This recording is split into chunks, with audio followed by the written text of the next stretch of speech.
வணக்கம் கைஸ். சேலுக்கு வந்த 20 செகண்ட்ஸ்லாம் Moto G8 power lite full யூனிட்டும் சேல் ஆகிட்டதா மோட்டோ கம்பெனிலேருந்து அறிவிச்சிருக்காங்க. அதை பற்றி தான் இந்த வீடியோவில் பார்க்க போகிறோம்.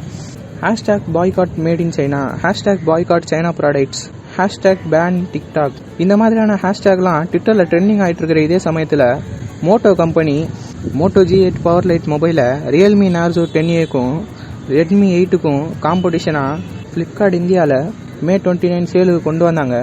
இது சேலுக்கு வரதுக்கு முன்னாடி இந்த மொபைலில் மீடியாடெக் ஹீலியோ P35 ப்ராசஸர் தான் இருக்குது. இந்த மீடியாடெக் ஹீலியோ P35 ப்ராசஸர் பார்த்தீங்கன்னா வேறு லெவல் கேமிங் பர்ஃபார்மன்ஸ்லாம் தராது. வெறும் டெய்லி நார்மல் யூஸ் பண்ணுறவங்க மட்டும்தான் யூஸ் ஆகும்னு சொன்னாங்க. அது மட்டும் இல்லாமல் கொரில்லா கிளாஸ் இருக்கான்னு மென்ஷன் பண்ணலை. கேமரா கிளாரிட்டி எப்படி இருக்குன்னு தெரியல. 5000 mAh பேட்டரிக்கு 10 வாட் சார்ஜரு எப்படி பார்த்துன்னு தெரியல. ஃபுல் HD டிஸ்பிளேஸ்லாம் வர இந்த டைமில் HD+ டிஸ்பிளே ட்ராப் நாச்சோட வருது. சரியா பொங்கலுக்கு வடை கறியான்னு சொல்லி இந்த மொபைலை பற்றி டெக் பாட்டாரங்களில் மிக்சடு ரிவ்யூஸ் தான் வந்தது. இதனால் இந்த மொபைல் 9000 ரூபாய்க்கு கொண்டு வந்தாங்க. ஆனால் சேல் ஆகிறது கஷ்டம்னு சொன்னாங்க. ஆனால் இது சேலுக்கு வந்த வித்தின் 20 செகண்ட்ஸில் எல்லா மொபைலும் புக் ஆகிடுச்சு.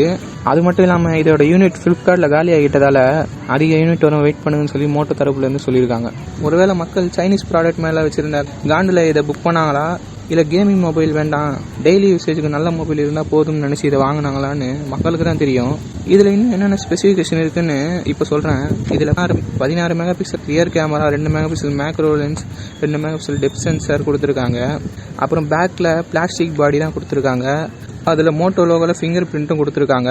அப்புறம் ஃப்ரண்ட்டில் வாட்டர் டாப் சைஸில் 8 மெகா பிக்சல் கொண்ட ஒரு செல்ஃபி கேமரா கொடுத்துருக்காங்க. அப்புறம் இதில் மைக்ரோ USB கேபிள் சப்போர்ட் தான் தராங்க, Type C கேபிளும் இல்லை. அப்புறம் இதில் 4GB RAM, 64GB ஸ்டோரேஜ் தராங்க. 256GB வரைக்கும் நம்ம எக்ஸ்பேண்ட் பண்ணிக்கலாம். அப்புறம் இது ஒரு 4G மொபைல். 1 டைம் சார்ஜ் பண்ணால் 3 days பேட்டரி பேக்கப் வரும்னு சொல்கிறாங்க. 19 hours வீடியோ பார்க்கலாம், 100 hours சாங்ஸ் கேட்கலாம்னு சொல்கிறாங்க. அது உண்மையான மொபைல் வாங்கினவங்களுக்கு தான் தெரியும். உங்களுக்கு இந்த வீடியோ பிடிச்சதா இல்லையான்னு கமெண்ட்டில் சொல்லுங்கள். நம்ம சேனலுக்கு சப்போர்ட் பண்ணணும்னு நினச்சிங்கன்னா லைக் பண்ணுங்கள், ஷேர் பண்ணுங்கள், மறக்காமல் சப்ஸ்கிரைப் பண்ணுங்கள். முடிஞ்ச இதோட இன்ட்ரெஸ்டான வீடியோவில் உங்களை சந்திக்கிறேன். நன்றி, வணக்கம்.